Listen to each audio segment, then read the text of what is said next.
This is Kelsey Bailey, and she is interviewing for our CF position at a private pediatric clinic. So, Kelsey, to start off our interview, the first question I have for you is what made you choose the field of speech pathology? Well, actually, my mom and my two older sisters are both occupational therapists, so I've been around it from a very young age, and I feel very comfortable in like the rehab world, I would say. And I always thought I was going to go to occupational therapy school, but then I got to college and I took a speech class on a whim, and I just felt so comfortable from the first class, and I really felt like that's what I should be doing. And I also really enjoy the idea of making such an impact on somebody's life because, as you know, when you can improve someone's communication or give them back communication, it really just changes their life, and that's something I really enjoy doing. Good. I'm glad to hear that you're definitely passionate about this field. So, what drew you specifically to our company? Well, you guys have a really great reputation for CFs, as well as just all therapists. Everyone has really great things to say about you. And I know that you offer a ton of support not only to your clients, but to your therapists as well. And that's something that I really look for in a work environment. So Good. So, that's kind of what I was going to ask you next is what specifically are you looking for as a CF in your work environment? Well, as a CF, I really think it's important to have a great CF experience because it kind of sets you up for the rest of your career. And something that's very important to me is a supportive supervisor. Someone that I can know is going to allow me to come to them and ask them questions and, just act as a sounding board for different things that might come up in the work place. So I really am looking for a supportive supervisor, as well as a fun work environment. I think it's important to love what you do and love coming to work every day. So it'd be great, if I had a great time coming to work. That would just be the icing on top. Good. We definitely pride ourselves on having great CF supervision, and we definitely always try to have a fun workplace, especially working with kids. We always try to keep the morale up, even though we know sometimes working with kids sessions can be really, really difficult, but we definitely try to keep the morale high around here. Great. So how experienced would you say that you are with working with the pediatric population? Well, actually, two of my practicums as a graduate student were in the pediatric field. One was in an elementary school, so I saw children anywhere from pre-K up to fifth grade, and of course it was a school, so you saw all kinds of different issues, and they were working on all sorts of different goals, anywhere from articulation to language to pragmatics. I saw a lot there. And then my second practicum was actually with children who were deaf and hard of hearing at a preschool there. So that gave me a whole nother experience. And then before that, I worked at the university clinic. And although we served clients from all different age ranges, I worked primarily with the pediatric population there, so I was able to see, again, just a huge range of different goals that children were working on. So I feel pretty comfortable with lots of different aspects of that. Great, that's good. Most of our clientele ranges in the age from 3 to 7, and the different disorders that we see really go throughout the whole spectrum. So it's good to know that you have some experience working with different aspects of the population. So my next question is, how well do you feel like you keep up with due dates, or are there any special tools that you use to organize your therapy notes? Well, I definitely pride myself on being organized and keeping up with my notes as well as my due dates. Something that really works for me is just keeping a calendar. I have one that I keep in my purse and my bag, and then I also have one that I'll keep on my desk. And I write down all the dates that, important things are due, and if we have meetings or anything like that. And I really think being organized helps you to become a great clinician. So That's good. We really leave a lot of our organization up to each therapist on their own because we know everyone has a different system. But we are very stringent about our company's due dates, especially when it comes to billing, and we definitely like to have progress reports monthly, but everything else we really leave at the therapist's discretion, so it's good to have a strong organization system starting out. Next question is, how often do you like to take data? Well, I would like to take data every session, but of course I know that's not always possible.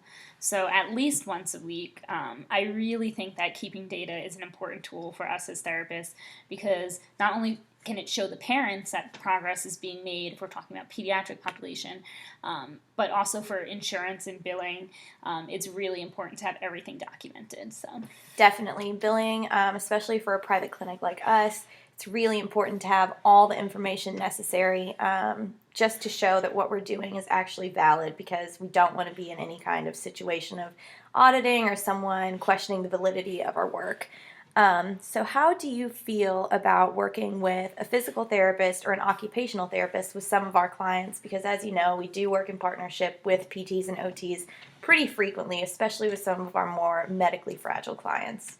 yes, well, like I said previously, I come from a big family of occupational therapists, so I feel very comfortable working with OTs as well as PTs. I know that they have very specific strengths and they're different than our strengths, and I think it's really important to have a team and collaborative method when you're working with clients, especially pediatric clients, as they can really benefit from that team, work experience. So.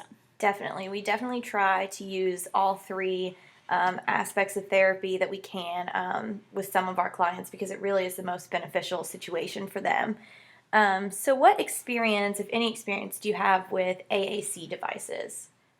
Well, I love working with kids who have AAC devices. In the clinic and in my undergraduate practicum, my graduate practicum, I worked mostly with the the iPad. So there are lots of different apps, I'm sure, as you know, that you can download that help the kids with communication. And then something that was like a little bit lower tech was I had an experience with a client who was 3 years old, and he was nonverbal and was on the spectrum. And we were really one of the first therapists to see him, and I worked very closely with him and his family, and we were able to develop a pretty low-tech AAC, but it was exactly what he needed. It was just a communication board and had pictures of different activities, and he would have to take one off and give it to me when he wanted to do that activity. And that was just a really great experience, because it was my first experience with AAC, and it showed that something so small can still be so meaningful and make such an impact on somebody's life. So Great. We like to hear that. That really shows some good initiative from you. So what experiences, I know you said earlier that you did work with deaf and hard of hearing. So how experienced would you say you are with working with the deaf and hard of hearing population, or are you pretty comfortable working with those kids? I would definitely say it's something I want to learn more about, but I still feel very comfortable with them. Like I said, I worked in that preschool, and it was children who were either deaf or hard of hearing, and they all either had cochlear implants or they wore hearing aids. And I worked with them, and we were just trying to teach them. It was a verbal methodology that the preschool had, so we were trying to teach them to speak in any way that they can. So we would do things like go through the ling sounds, which I'm sure you're familiar with, and different activities like that. And it really was an area that I wasn't familiar with and didn't really understand before I got that practicum. But now I love it, and I really feel very comfortable there. Great. So personally, what is your favorite population to work with? Well, of course, I love working with a pediatric client. I just really think that they make therapy so much fun. And it's kind of like you're not working when you're working with them, because every day is new, every day is different. They can be so sweet and, of course, so challenging at times. So I really love, finding out different techniques that work for different children. So I would definitely say pediatrics are my preference. And are there any special interests that you've developed within the field of speech-language pathology that you want to continue to learn more about? I would definitely say that working with children on the autism spectrum is something that I have a special interest in. Like any children, they are just such a wide range of skills and strengths and weaknesses. And it's just really interesting and meaningful for me to be able to tease out, their strengths and kind of use those strengths to build up their weaknesses. So I would definitely say autism spectrum disorder. Great. And how comfortable are you working with clients' families? Because in the pediatric population, especially in a private clinic setting, we do work very closely with kids' families. So building that kind of rapport is really important for us. Yeah, I would definitely say that something my practicum taught me was how to handle pediatric clients' parents and family. I think it's a really important relationship between, a therapist and the family members. And it's also something that you need to learn to keep in balance and keep in check. You have to maintain a professional relationship with them at all times, which can be hard to do because you become so close with these families. But I really think that you need to maintain that professional relationship because we need to maintain the integrity of our field. Now, at the same time, it's important to be able to deliver information to them in an informative way, but also offer emotional support when it needs to be offered. So.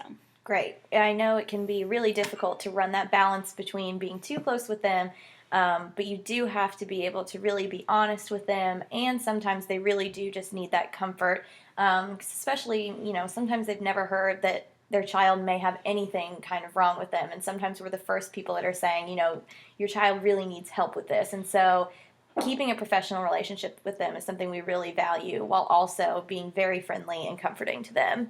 So those, I think, are all of the questions that I had. But before we're done, do you have any questions for me? Yes, thanks for asking. I have a few questions for you, actually. What would you say is your typical caseload for each therapist? Each therapist usually has in between 20 to 30 clients, 30 if they only come once a week, or if they have a shorter session for some reason. Some children can't tolerate a whole hour of therapy at a time, or they like to schedule half-hour sessions a few times a week. So it just depends on how often your particular caseload likes to come in. But in between 20 and 30, pretty steadily, I would say. Okay.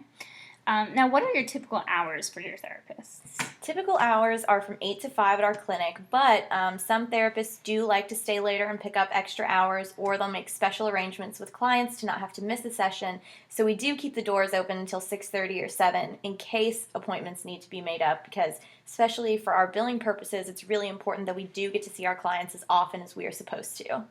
That's great. That's great to hear that you have so much flexibility in the hours.